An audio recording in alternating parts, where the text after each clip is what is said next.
ప్రేమిస్తున్నా అన్నప్పుడు నీ ప్రతి ఆలోచన నా గురించి అన్నావు. ఇలాగే నా ఆలోచిస్తున్నావు. నీ ప్రతి అడుగు నా వైపే అన్నావు. ఇలాగే నా స్పై చేస్తున్నావు. రాకేష్, నీకు ముందే చెప్పాను, నిన్ను ప్రేమించడం ముఖ్యం కానీ అది అందరికీ చూపించడం ఇష్టం కాదు అని. వేరెవరికైనా కష్టం వస్తే ఖర్చు ఇచ్చేసి వచ్చేస్తాను. అదే నీకేమైనా అయితే కనపడకుండా కన్నీళ్లు పెట్టుకుంటాను.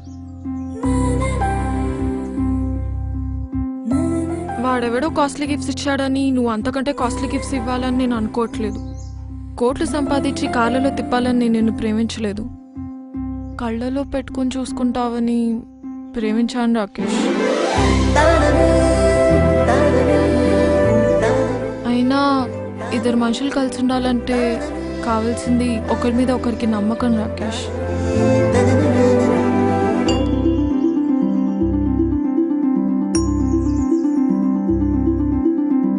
ఒక అబ్బాయికి బాగా తాగే అలవాటు ఉందని తెలుసు కూడా ఒక అమ్మాయి ఎందుకు ప్రేమిస్తుంది అంటే ఆ అబ్బాయితో అలవాటు మానిపించగలనన్న నమ్మకంతోనేగా. ఒక అమ్మాయి 6 మందితో క్లోజ్గా ఉన్న అబ్బాయి తనని ఇష్టపడుతున్నాడు అంటే ఆ అమ్మాయి తనదే అనుకొని తను తప్పు చేయదు అన్న నమ్మకంతోనే. ఆ నమ్మకాన్ని ఒమ్ముపాలు చేయను నేను ఎప్పుడు. అందుకే నువ్వు ఏ అమ్మాయితో మాట్లాడినా నేను ఎప్పుడు క్వశ్చన్ చేయను, కోప్పడను.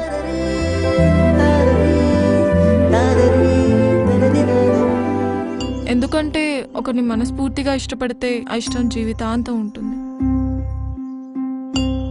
రే, నాకు ఒక విషయం చెప్పు.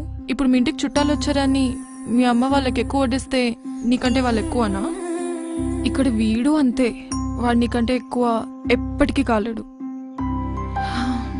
ఎక్కువ కాదు, అసలు వాడికి నీకు సంబంధమే లేదు.